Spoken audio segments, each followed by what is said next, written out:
much time. It must be. NASA has monumental news today. They say they found direct evidence that water is flowing on the Martian surface. Le lundi 28 septembre 2015, le Mars Reconnaissance Orbiter aurait trouvé la preuve que l'eau liquide est présente sur Mars. C'est une découverte considérée comme révolutionnaire. Des images montrant de la glace sur Mars avaient déjà été révélées, mais cette présence d'eau liquide rend possible certaines formes de vie, comme des bactéries.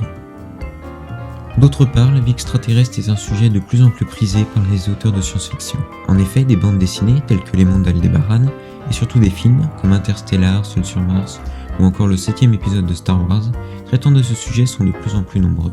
Cela montre l'intérêt grandissant pour cette notion en accord avec les nouvelles découvertes scientifiques. Nous nous sommes alors demandé si ces mondes de science-fiction étaient en accord avec les critères et découvertes scientifiques ou simplement le fruit de l'imagination des réalisateurs. Nous avons d'abord souhaité comprendre la vie, comment elle peut apparaître et se développer, et ensuite connaître les caractéristiques qui permettent aux planètes de l'abriter. Nous avons ensuite étudié 3 mondes de science-fiction différents qui sont Aldébaran, Interstellar et Star Wars.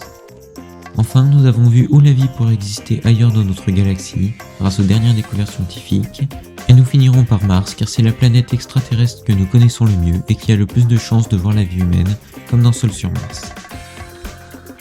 Nous avons également réalisé un sondage parmi les élèves de notre classe de première S. Il a pour but de démontrer que les avis à propos de ce sujet sont très variés. Donc tout au long de notre TPE, nous avons pu répondre, en se concentrant sur l'aspect SVT et anglais, à la question suivante. Les mondes extraterrestres de science-fiction pourraient-ils être en accord avec les découvertes de vie probable sur d'autres planètes ? Avant de s'intéresser au monde extraterrestre, à la science-fiction et aux découvertes, nous avons voulu comprendre qu'est-ce que la vie, quelles sont ses caractéristiques, ses formes et comment elle peut apparaître. Cela nous permettra par la suite de mieux comprendre si les mondes de science-fiction sont en accord avec les découvertes de vie sur d'autres planètes. D'après le Larousse, la vie représente l'ensemble des caractères propres aux êtres possédant des structures complexes, capables de résister aux diverses causes de changement et aptes à renouveler leurs éléments constitutifs, à croître et à se reproduire. C'est aussi l'ensemble des conditions et caractéristiques d'existence propres à un type d'être vivant. Pour faire simple, c'est tout ce qui permet à des êtres d'exister, d'évoluer et de se reproduire. La vie peut être sous forme bactérienne, végétale, animale ou humaine, car toutes ces formes ont un lien entre elles. D'après les scientifiques, la vie serait apparue sur Terre il y a environ 3,5 à 3,8 milliards d'années, dans un environnement semblable à celui-ci. Depuis, 3 principales hypothèses se sont développées. La première hypothèse est celle de la soupe prébiotique.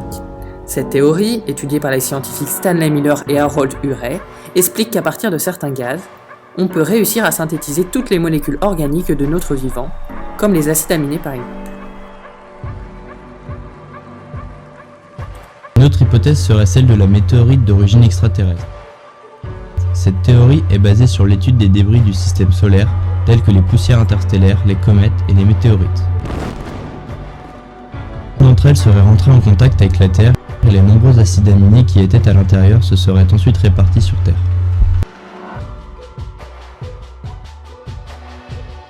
L'origine extraterrestre de la vie laisse à penser qu'elle pourrait exister ailleurs. La dernière hypothèse utilise les sources hydrothermales. La vie serait née dans les abysses des fonds sous-marins, proches des cheminées hydrothermales qui rejettent des molécules. Une fois transformées, celles-ci permettent la synthèse des molécules organiques et des acides aminés.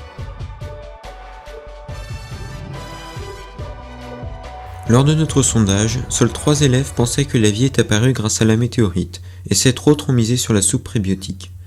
Les 16 élèves restants étaient d'accord avec la dernière hypothèse. Mais tout le monde est d'accord pour dire que la vie est apparue sous forme de bactéries et de micro-organismes.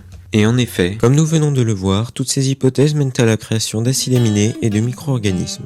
D'après le magazine Science et Vie, les premières formes de vie qui sont apparues il y a 3,5 milliards d'années environ étaient des bactéries. De plus, les bactéries sont à l'origine des formes de vie plus évoluées sur une planète.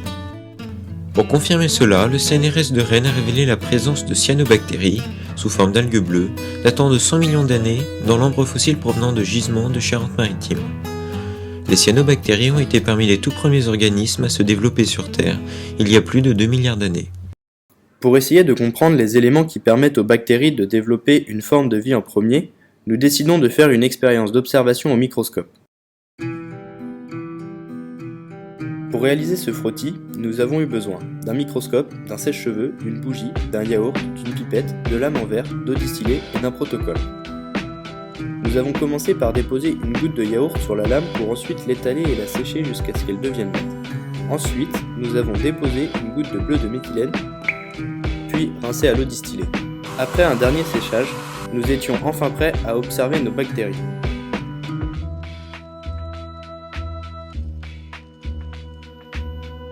Nous avons pu observer ces deux éléments, mais malheureusement, après avoir fini l'expérience, nous nous sommes rendus compte que ce ne sont pas des bactéries. En effet, malgré un grossissement x600, une observation par immersion aurait été plus adaptée.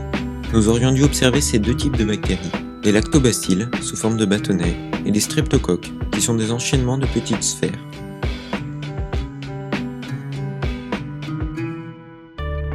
Grâce à ces images provenant d'Internet, on peut observer que les bactéries sont de tout petits êtres vivants, entre 0,2 et 2 micromètres. Ce sont des cellules relativement simples qui ne possèdent pas de noyau. Il existe environ 10 000 espèces de bactéries connues à ce jour et elles présentent une grande diversité de tailles et de formes. Elles possèdent des caractéristiques dans leur structure qui leur permettent de développer une forme de vie avant tous les autres êtres vivants. En effet, la paroi donne à la bactérie sa forme. Celle-ci permet de résister à l'effet de la très forte pression.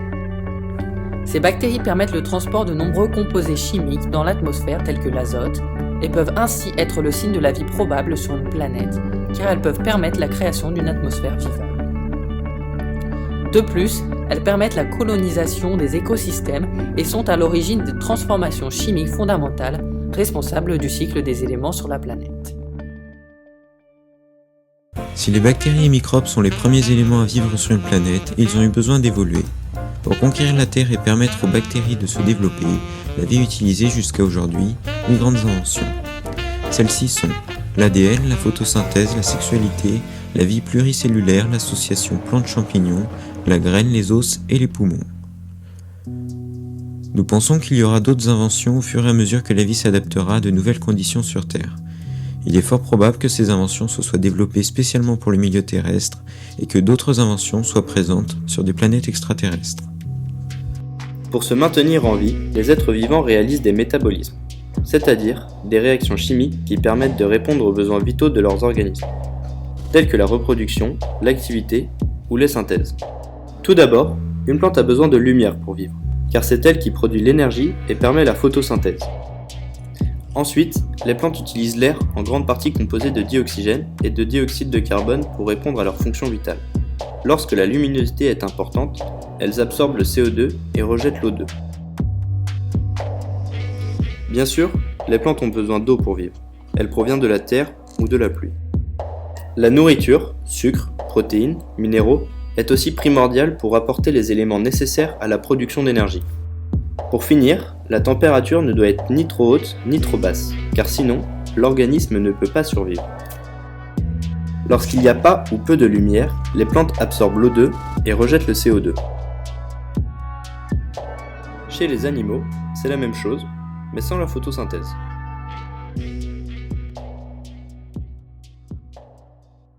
Pour que tout ce que nous venons juste de voir puisse exister, il faut que cela se passe sur une planète dite habitable.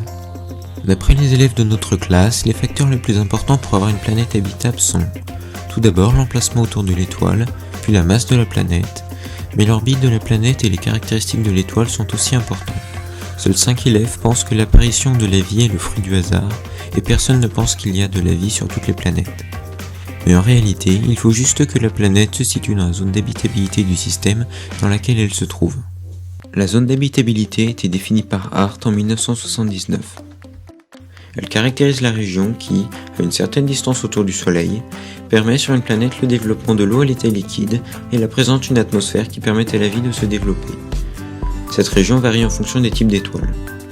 La zone d'habitabilité a été déterminée à partir des caractéristiques de la Terre et de son étoile, le Soleil. Les étoiles peuvent être réparties en 7 types spectraux, M, K, G, F, A, B et O. Pour cela, on utilise la température de la photosphère. Cette température est liée à la masse de l'étoile. Plus une étoile a une masse importante, plus sa température le sera aussi.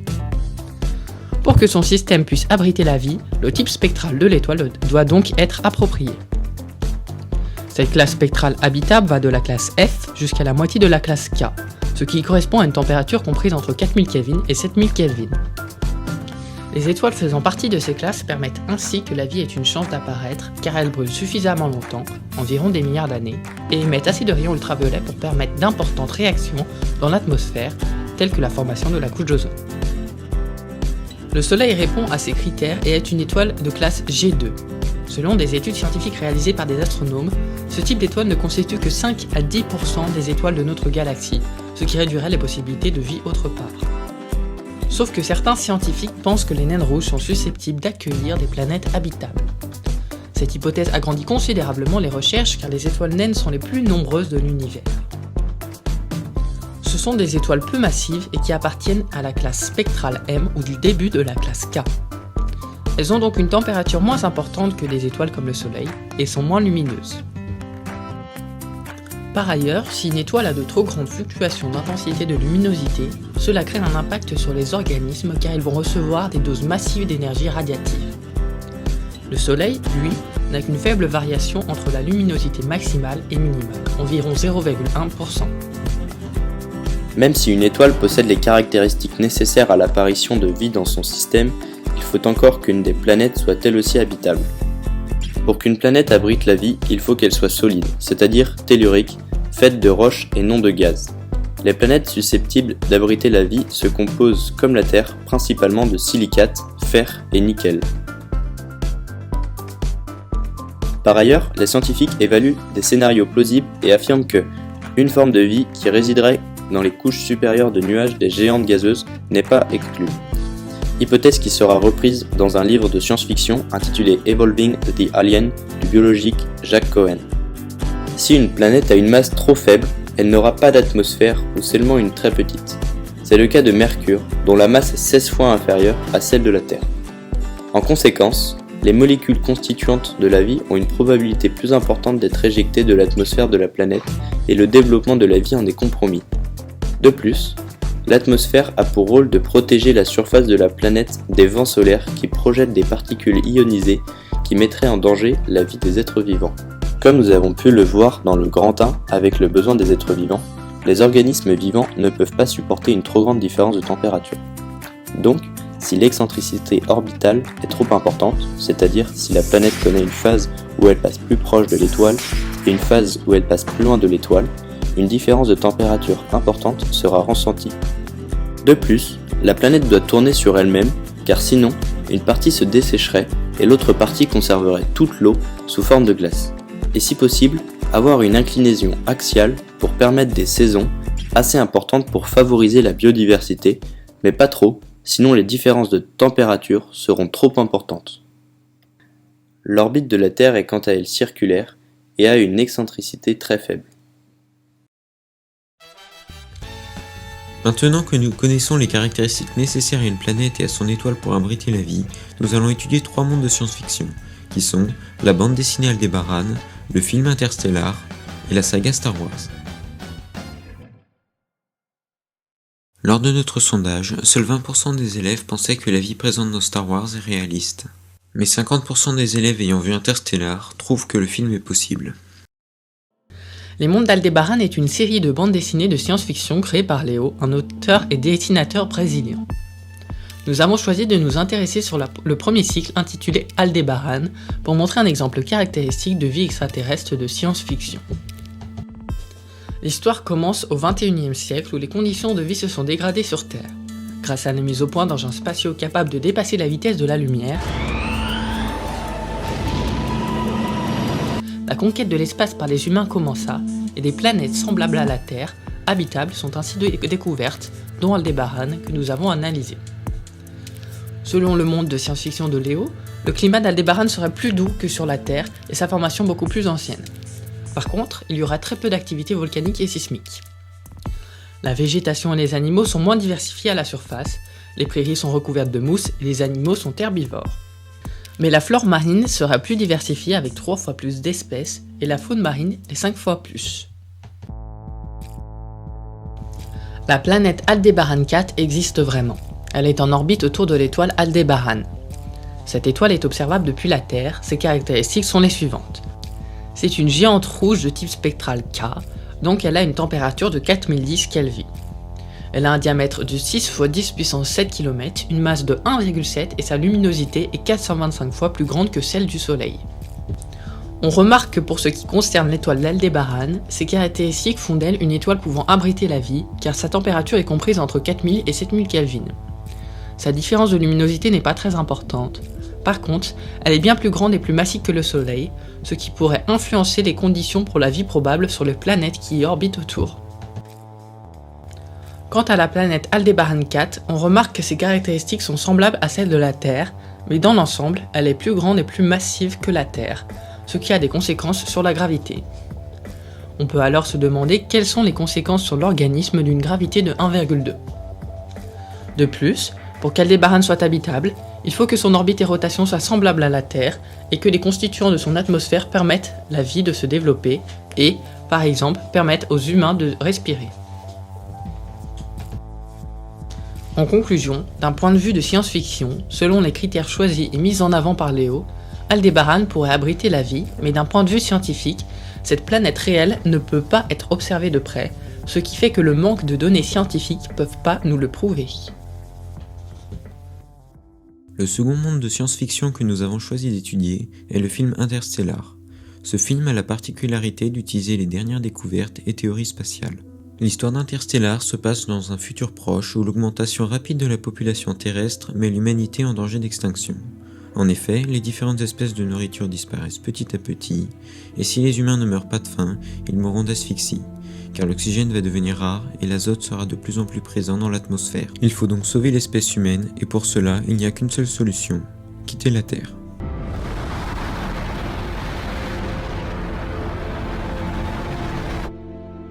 La NASA et surtout le professeur John Brown ont imaginé deux plans.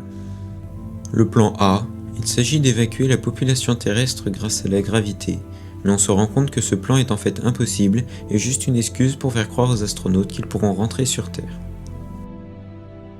Et le plan B, il s'agit de créer une colonie sur une autre planète. Pour cela, ils utilisent un matériel de 5000 ovules fécondés pour un poids de 900 kg de matériel. En 30 ans, il y aurait 100 êtres. Il n'y a pas de planète habitable dans notre système, donc la NASA utilise un trou de verre se trouvant près de Saturne qui mène à un système de 12 planètes et d'un trou noir, Gargantua. Il y a 10 ans, la NASA avait envoyé 12 astronautes pour tester ces planètes. Depuis, seuls 3 émettent des données positives. Après un long voyage, les 4 astronautes arrivent dans le système et décident d'aller d'abord sur la planète du Dr Miller. La planète Miller est très proche du Gargantua. Son influence gravitationnelle y provoque alors un écoulement du temps plus lent que sur la Terre. Une heure y représente 7 années terrestres. Il y a aussi 130% de la gravité de notre planète. À leur arrivée, ils s'aperçoivent qu'il s'agit d'une planète océan. Ils atterrissent dans un endroit peu profond, avec l'eau jusqu'aux genoux. Cependant, ils ont du mal à trouver le module de l'astronaute Miller, qui contient les informations sur la planète, et se rendent compte que des vagues de plusieurs milliers de mètres de haut se rapprochent d'eux. Malgré la présence abondante d'eau, les vagues détruisent tout. Il faudrait attendre que la géologie de la planète change pour que les vagues rétrécissent et que l'eau soit plus profonde, pour permettre à de la vie d'exister. La seconde planète est celle du Dr Mann. En arrivant sur cette planète, ils découvrent qu'il s'agit d'un monde très froid avec des nuages glacés.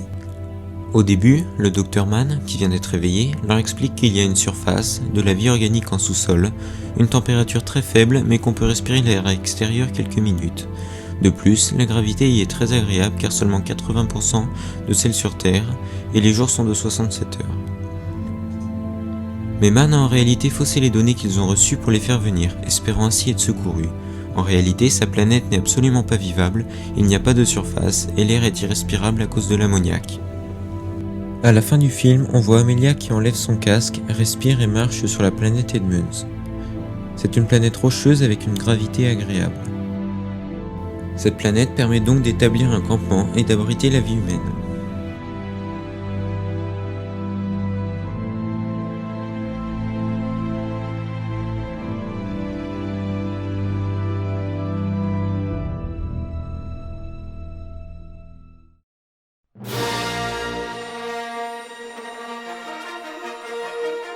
Les planètes de la galaxie de Star Wars sont variées, de la désertique Tatooine jusqu'à Kamino, le monde océan, mais aussi très intéressantes à analyser pour savoir si elles existeraient vraiment et si la vie serait possible. Dans ce domaine, George Lucas a fait des choix prétentieux, car 20 ans après la découverte de la première planète extrasolaire, on en a repéré près de 2000, parmi les 100 milliards estimés dans notre galaxie. Les 3 planètes de science-fiction étudiées dans ce dossier sont Bespin, Tatooine, Kamino, qui ont été créées pour le film de Star Wars. Nous allons voir les caractéristiques que George Lucas a souhaité donner à ces planètes. Une des premières planètes présentées dans le film de Star Wars est Bespin, où est présente la Cité des Nuages. Celle-ci abriterait la vie humaine. Cette planète est une géante gazeuse, similaire à Jupiter. Les planètes gazeuses de notre système solaire, Jupiter, Saturne, Uranus et Neptune, pourraient avoir une atmosphère respirable comme celle-ci d'après certaines études. La température serait de 20 000 degrés Celsius, c'est pourquoi la cité est installée haut dans les nuages. Bespin flotte dans les airs grâce à un système anti-gravité. Les nuages qui se situent sur cette planète sont sûrement dus à la pression et à la température qui sont de loin supérieures à ce qu'un humain peut tolérer, ce qui pourrait, juste avec ce critère, rendre la vie impossible sur cette planète. Bespin a une rotation qui dure 12 heures et une période de révolution de 14 ans. On peut alors se demander si un jour une forme de vie pourrait exister dans l'atmosphère d'une planète semblable, comme Jupiter, même si l'absence de sol la compromet fortement. La deuxième planète présente dans le film est Tatooine, la planète d'Anakin.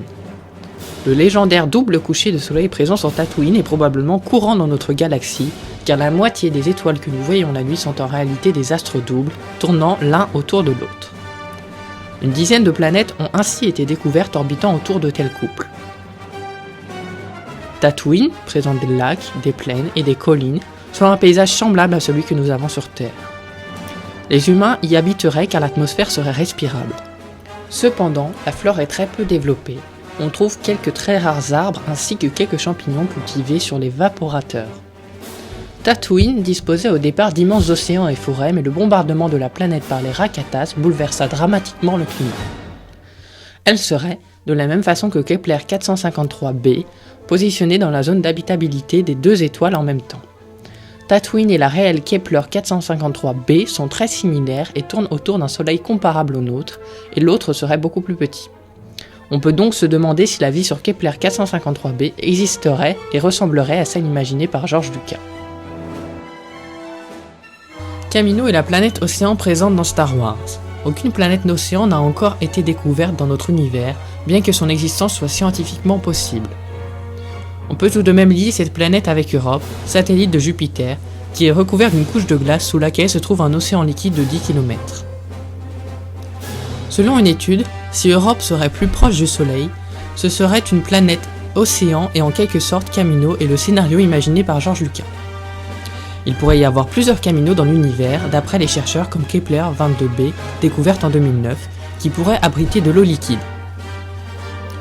Mais le manque de mesures réalisées ne peuvent actuellement pas le prouver. On peut alors supposer, si l'on connaissait la masse de la planète, qu'une forme de vie pourrait se développer dans l'eau, un des facteurs primordiaux à son développement. On peut tout de même se demander si la vie humaine serait possible ou implantable, si des moyens pour se déplacer vers elle étaient possibles, sur cette planète, sans la présence de sol sec et solide dit terrestre. En conclusion, George Lucas, dans Star Wars, a imaginé une forme de vie réelle et humaine sur chacune des planètes traitées. Ces planètes sont toutes et chacune assimilables avec une planète réelle de notre univers qui a été découverte et qualifiée d'habitable. Il effectue alors une hypothèse et une anticipation sur la vie qu'il y aurait à travers le film. Après avoir étudié ces 3 mondes de science-fiction, nous nous sommes alors intéressés aux missions extraterrestres qui sont à la recherche de la vie et qui permettront peut-être, dans un futur proche, de déterminer où trouver des planètes habitables, comme celle que nous venons juste de voir. Ces missions ont tout d'abord un objectif précis. Le télescope spatial Kepler a démontré qu'il y a 9 milliards de terres dans notre galaxie. Ces planètes sont des exoplanètes, mais une question demeure toujours, combien d'habitables ou même d'habités ? Le but des missions est à la fois d'étudier la composition des atmosphères exoplanétaires pour rechercher des signes de vie, et si possible, de rapporter des échantillons de ces planètes pour les analyser. Pour prouver que la vie a existé, existe ou existera sur une planète, il faut détecter les molécules organiques. Certaines pourraient être le signe d'une activité passée ou présente sur ces planètes. Il faut aussi se questionner sur l'origine de ces molécules. Peut-être existe-t-elle grâce à l'une des 3 hypothèses que nous avons vues précédemment.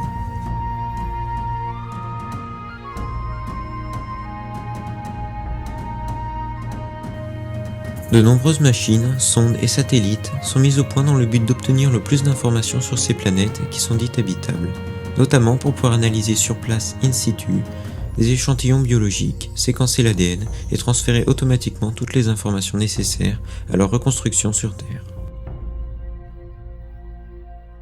Des énormes progrès technologiques ont eu lieu et ont permis des découvertes scientifiques qui font avancer la recherche de vie extraterrestre. Par exemple, l'image ci-contre représente une photo récente du Lunar Reconnaissance Orbiter Camera, où l'on peut voir les pas des astronautes qui ont marché sur la Lune lors de la mission d'Apollo 12. Cette image permet par ailleurs de prouver qu'il n'y a pas d'atmosphère sur la Lune, donc pas de vie, ni de vent, et ainsi les traces de pas de la mission qui date de 1969 sont encore visibles. C'est donc grâce aux images, aux relevés et aux mesures de ces appareils que l'on peut déterminer la présence de vie sur une planète, car les voyages jusqu'à celle-ci sont encore impossibles. 2 très grandes missions qui ont lieu dans notre système solaire, en plus de celle sur Mars, sont la mission sur Encelade et celle sur Europe. Celle sur Encelade. Encelade est un satellite naturel de la planète Saturne qui fait 500 km de diamètre, ce qui est beaucoup plus petit que la Terre. La température moyenne y est de moins 198,15 degrés Celsius. Il se situe à 1195 millions de kilomètres de la Terre. Ce satellite est l'un des 4 seuls objets du système solaire sur lesquels des éruptions ou des éjections de matière ont pu être directement observées. C'est pourquoi de nombreuses missions d'observation autour de cette planète ont eu lieu. Les missions Voyager 2 et mission Cassini-Huygens arrivées en orbite saturnienne depuis 2004 ont décelé sur Encelade plusieurs caractéristiques étonnantes, surtout au niveau de sa géologie. En effet, il y a sur sa surface des jets, semblables à des geysers composés d'une sorte d'eau carbonique mélangée à une essence de gaz naturel, ce qui pourrait indiquer et être révélateur de la présence d'eau liquide sous la surface. D'ailleurs, de récentes observations ont confirmé cette hypothèse en découvrant la présence d'un océan d'eau liquide sous sa surface. Les 3 ingrédients de la vie, chaleur, eau, molécules organiques, seraient donc potentiellement présents sur Encelade. Selon d'autres images de la sonde Cassini, Encelade serait recouvert d'une couche au reflet bleuté qui indiquerait la présence de neige d'eau fraîche. La neige serait épaisse d'une centaine de mètres, ce qui, par conséquent, prouve qu'il neige sur Encelade depuis au moins 100 millions d'années.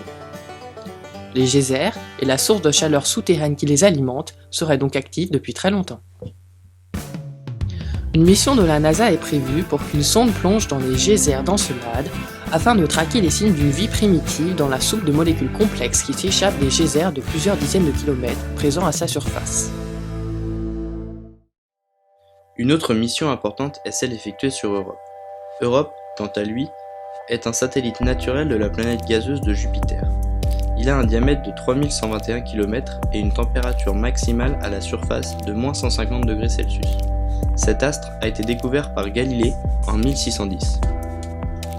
Les images prises lors de plusieurs missions ont permis de prouver que la surface est composée de glace. Cet élément est fondamental pour le développement de la vie. De plus, Europe se trouve être le satellite le plus lisse de tout le système solaire.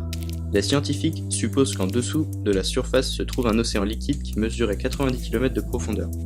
Les geysers d'eau ont été détectés à la surface. Ces éléments laissent à penser que Europe, de même façon que Encelade, pourrait être habitable par certains organismes, bien que cette hypothèse ne soit pas encore vérifiée. Une mission prévue par la NASA est d'envoyer une sonde qui explorera l'océan sous la banquise de Europe en faisant fondre, jusqu'à atteindre son océan souterrain où elle libérera un sous-marin qui partira à la chasse aux traces de vie. Des prototypes sont d'ailleurs actuellement testés dans les glaces polaires de la Terre.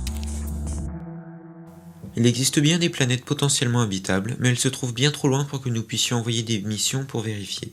Voici une courte vidéo en anglais de la chaîne YouTube The Verge à propos d'une de ces planètes découverte récemment. Here's some cool news. We've got a new galactic neighbor. Astronomers have found a rocky, Earth-sized exoplanet that's super close to our solar system. Well, it's actually 39 light years away, but it's still the 3rd closest transiting exoplanet we've ever found. This new world was discovered by an array of telescopes in Chile.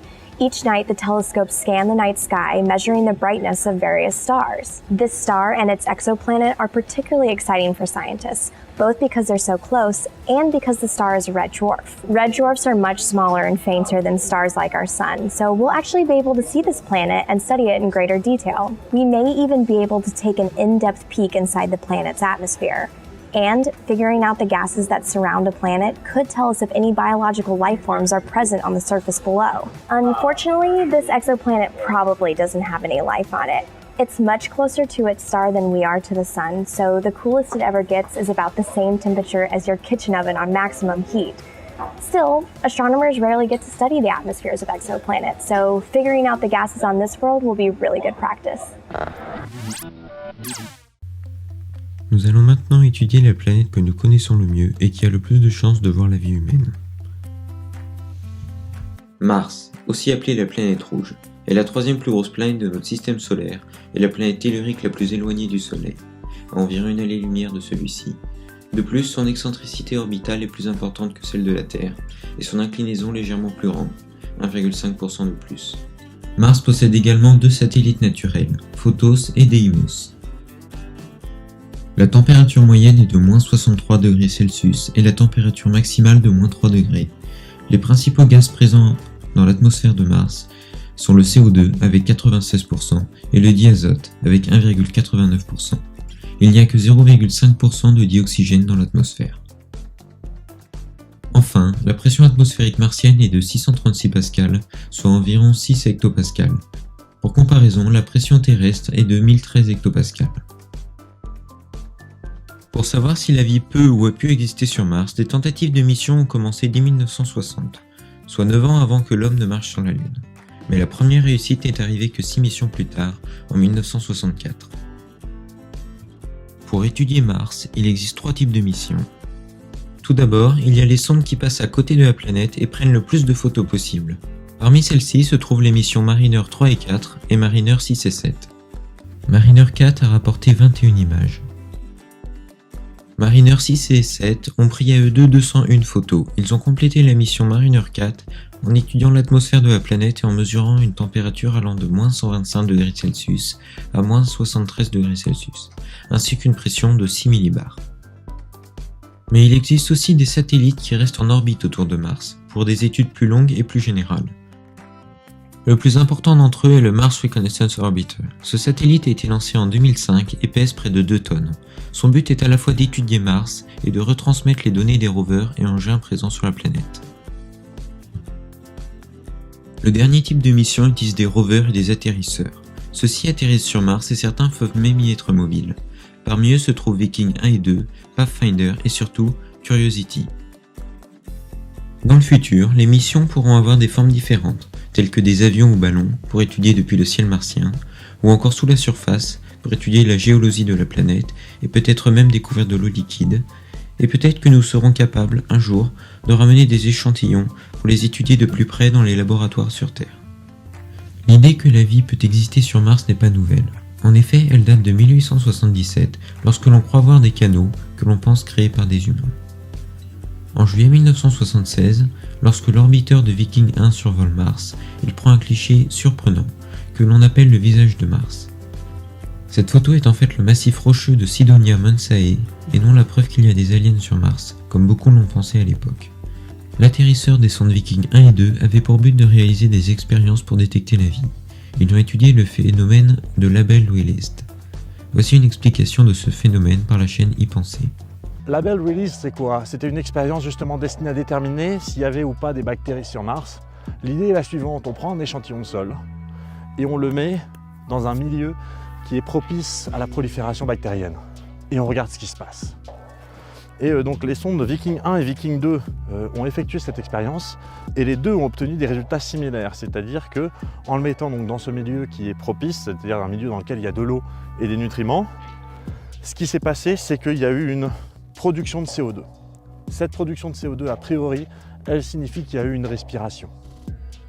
Alors aujourd'hui, on sait parfaitement expliquer comment c'est possible sans bactéries, comment c'est possible sans vie, de produire du CO2 de cette manière-là. Donc on a réussi à trouver des résultats qui sont similaires.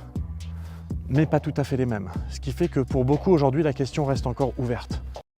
Ensuite, pendant plusieurs années, des missions se sont succédées avec plus ou moins grand succès et une plus ou moins grande importance. Et c'est en 1996 que le premier rover atterrit sur Mars, Pathfinder. La mission était composée de 2 modules, le petit rover et un atterrisseur, aussi appelé lander. Le lander étudiait l'atmosphère, avec 8,5 millions de mesures liées à la pression atmosphérique, à la température et à la vitesse des vents. Il servait aussi de relais entre le rover et la Terre. Pathfinder est présent dans le film Seul sur Mars. L'astronaute Mark Watney l'utilise pour entrer en contact avec la Terre. Les rovers suivants sont Spirit, Opportunity et Curiosity. Curiosity est le plus gros rover jamais envoyé sur Mars. Il a atterri sur Mars le 6 août 2012 et pèse 900 kg. Il possède un générateur nucléaire pour ne pas être dépendant des panneaux solaires. La mission de Curiosity poursuit 4 objectifs principaux. Déterminer si des conditions propices à la vie ont pu exister sur Mars, caractériser le climat de Mars, préciser la géologie de Mars et préparer l'exploration humaine de la planète rouge. Enfin, c'est le satellite Mars Reconnaissance Orbiter qui a fait les découvertes les plus intéressantes à propos de la découverte de vie sur Mars. En effet, après avoir découvert d'éventuelles traces d'eau qui grandissaient pendant l'été, le 28 septembre 2015, la NASA annonce avoir détecté des écoulements de saumure de différentes compositions, mêlés à un peu d'eau. Et quelques semaines après cela, la NASA explique comment la vie a disparu de Mars. L'atmosphère de Mars étant trop fine, due à la faible gravité de la planète, les vents solaires et particules ionisées venant du Soleil ont détruit toute forme de vie présente et asséché la planète. Dans Seul sur Mars, Mark Watney doit survivre en cultivant des pommes de terre dans le sol martien. Pour cela, il fabrique de l'eau avec de l'hydrogène et de l'oxygène, ce qui est totalement possible. Mais on peut se demander si l'utilisation d'eau non minérale aura un effet sur les plantes. Mais Mark utilise des excréments pour apporter des nutriments à chaque plante. Cependant, certains spécialistes affirment que ce champ de pommes de terre n'est pas possible. En effet, le sol martien est trop oxydant. Ce qui signifie qu'il est improbable d'y faire pousser quoi que ce soit. De plus, il faudrait une lampe à UV pour permettre la photosynthèse. Enfin, la faible gravité n'est pas prise en compte dans le film et une tempête de cette puissance ne peut pas exister sur Mars. La poussière est aussi bien plus présente dans la réalité. Mais la vie humaine sur Mars pourrait exister. Il existe des projets comme Mars One et la NASA travaille depuis quelques années déjà sur une mission habitée. On pourrait d'abord envoyer tous les instruments, vivres et carburants, puis envoyer l'équipage. Pour se nourrir, il serait possible de créer des endroits spéciaux pour cultiver. Pour conclure, nous sommes sûrs que la vie a existé sur Mars, nous ne pouvons pas encore le voir directement, donc on ne peut pas l'affirmer. Cependant, il est possible que la preuve que nous attendons tous arrive dans les années ou même les mois à venir. Et concernant la vie humaine, c'est surtout une question en relation avec la physique, car nous avons les moyens de survivre, mais il faut encore y aller et revenir. Comme nous l'avons vu tout au long de nos TPE, la vie extraterrestre est un sujet très utilisé dans la science-fiction. Les auteurs de science-fiction ont tous imaginé des formes de vie probables qui ressembleraient plus ou moins à celles de la Terre, seule véritable planète habitable que nous connaissons de nos jours. Les découvertes scientifiques à ce sujet sont de plus en plus nombreuses et font avancer la recherche de vie ailleurs que sur notre planète. La Terre est bien, d'après les connaissances scientifiques actuelles, la seule planète habitable, grâce, comme nous l'avons vu dans la première partie en présentant une forme de vie à l'origine de notre vie humaine, les bactéries.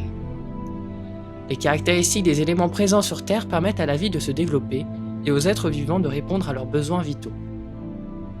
Comme nous l'avons vu dans la deuxième partie, pour que la planète abrite la vie, il faut qu'elle soit dans la zone d'habitabilité définie par des critères scientifiques sur la planète elle-même et sur l'étoile autour de laquelle tourne cette planète. Ainsi, nous avons pu voir que des planètes comme celle d'Aldébaran, d'Interstellar ou encore de Star Wars possèdent des caractéristiques qui pourraient rendre ces planètes habitables. Les mondes de science-fiction sont de plus en plus réalistes et se basent rigoureusement sur la science.